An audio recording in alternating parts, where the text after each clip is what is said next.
ఇసుక పుర్రలతో మనం మంచిగా పులుసు పెట్టుకుందాము. చూడండి ఎంత కలర్‌ఫుల్‌గా ఉందో కదా! ఫినిష్ అయితే. ఎలా చేసుకోవాలి ఏంటి అనేది చూద్దామా? చూస్తూనే ఉండండి. ట్రెండింగ్ సురేఖ. ఇవి ఇసుక పుర్రలండి చిన్నవి. ఒకటే ముళ్ళు ఉంటుంది మధ్యలో. చిన్న ముల్లులేమి పెద్దగా ఉండవండి. పిల్లలకైనా గానీ మంచిగా పెట్టొచ్చు. అందుకోసమని నేను దీనికోసం ఇంట్రెస్ట్ చూపిస్తానండి. చాలా బావుంటాయి. టేస్ట్ కూడా ఇవి ఎండువైనా బావుంటాయి. పచ్చివైనా బావుంటాయండి. ఇది స్కూల్ నుంచి తీసుకొచ్చారు. అంటే దగ్గరలో చేపలు తీసుకొనొచ్చి అమ్ముతుంటారు. అక్కడ తీసుకొస్తే మా సార్ తీసుకొనొచ్చారు. అందుకోసమని చెప్పేసి నేను టమాటాలు, ఎర్రగడ్డలు అన్నీ కట్ చేసి పెట్టేసుకొని రెడీగా ఉన్నానండి చేసేదానికి. ఇది డీమార్ట్ నుంచి ఇప్పుడే తెచ్చాననమాట. ఆహ్, దాంట్లో కొంచెం ఆయిల్ వేసేసుకొని మనం స్టార్ట్ చేసేద్దామా? మనం పులుసు చేసుకుంటున్నాం కాబట్టి ఆవాలు, మెంతులు అనేది కంపల్సరీ వేస్తామండి తిరగమాతలో. చేపల కూరకి కొంచెం నూనె ఎక్కువ ఉంటే బావుంటుంది కదా!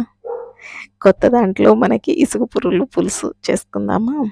ఈ చేపల పేర్లు మీకేదన్నా తెలిసుంటే నాకు కామెంట్ చేసి చెప్పండి. ఇవి కూడా డీమార్ట్ నుంచి తెచ్చాను. ఒక్కో పీసు రూ. 100 పడింది మనకి. ఇవి కూడా తెచ్చాను. కానీ నేను వీటన్నిటిని నెక్స్ట్ వీడియోలో చూపించడానికి ట్రై చేస్తాను. మనం అంతలోపల టమాటాలు, ఎర్రగడ్డలు బాగా ఫ్రై చేసేసుకుందాము.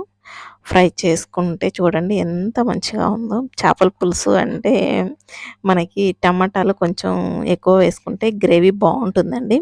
అదే చేపల పులుసు 2, 3 రోజులు ఉండాలి అనుకుంటే మనం ఆనియన్స్‌ని స్కిప్ చేసుకోవచ్చు. పసుపు వేసుకోవాలి కదా! అన్నిట్లో కంపల్సరీగా. మనం ఏ వంటకం చేసుకున్నా గానీ పసుపు అనేది మెయిన్ అండి. పసుపు వేయకుండా మగపిల్లలకి కానీ, మగవాళ్ళకి పెట్టకూడదు అని పెద్దవాళ్ళు చెప్తుంటారు. నేను అది ఖచ్చితంగా పాటిస్తానండి. దాంతో పాటు కారం అనేది కూడా చేపల పులుసులో కొంచెం ఎక్కువగానే పడుతుంది. ఎందుకంటే మనం పులుపు వేసుకుంటాం కాబట్టి పులుపుకి తగినంత కారం కావాలి కదా! మరి. చూసారా ఉల్లిపాయలు ఇలా గడ్డలు గడ్డలు వేసుకున్నామంటే ఇసుక పురుగులో చాలా బావుంటుందండి.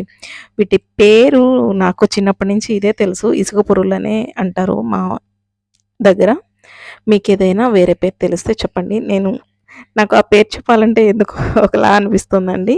మీకేదైనా తెలిస్తే దాని పేరు చెప్పండి. చూసారా రెడీ అయిపోయింది కదా! మన చేపల పులుసు.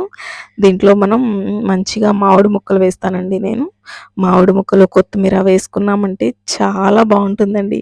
ఈ రెడ్ కలర్‌లో అసలు కొత్తిమీర వేసుకుంటే నాకు చాలా మంచిగా అనిపిస్తుంది. గ్రీన్ అంటే నాకు యాక్చువల్‌గా మంచి ఇష్టమండి. అలాంటిది కూరల్లో కూడా గ్రీన్ కలర్ కనిపించాలని అనిపిస్తుంది నాకు. ఎక్కువ నాకు గ్రీన్ ఐటెమ్స్ చేసుకోవడం చాలా బాగా నచ్చుతుందండి. చూసారా మన చేపల పులుసు రెడీ అయిపోతుంది. మీకెలా అనిపించిందో నాకు కామెంట్ చేసి చెప్పండి. మీరు కూడా ఇలానే చేసుకుంటారా? లేదా వేరే టైప్‌లో ఏదైనా చేసుకునే పనైతే నాకు రెసిపీని షేర్ చేయండి. చూడండి కొత్తిమీర వేసుకుంటే మన కర్రీ ఎంత కలర్‌ఫుల్‌గా అనిపిస్తుందో కదా! దీన్ని మూత పెట్టుకొని ఉడికించుకున్నామంటే రెడీ అయిపోతుందండి. మనం సర్వ్ చేసుకోవడమే. Thank you.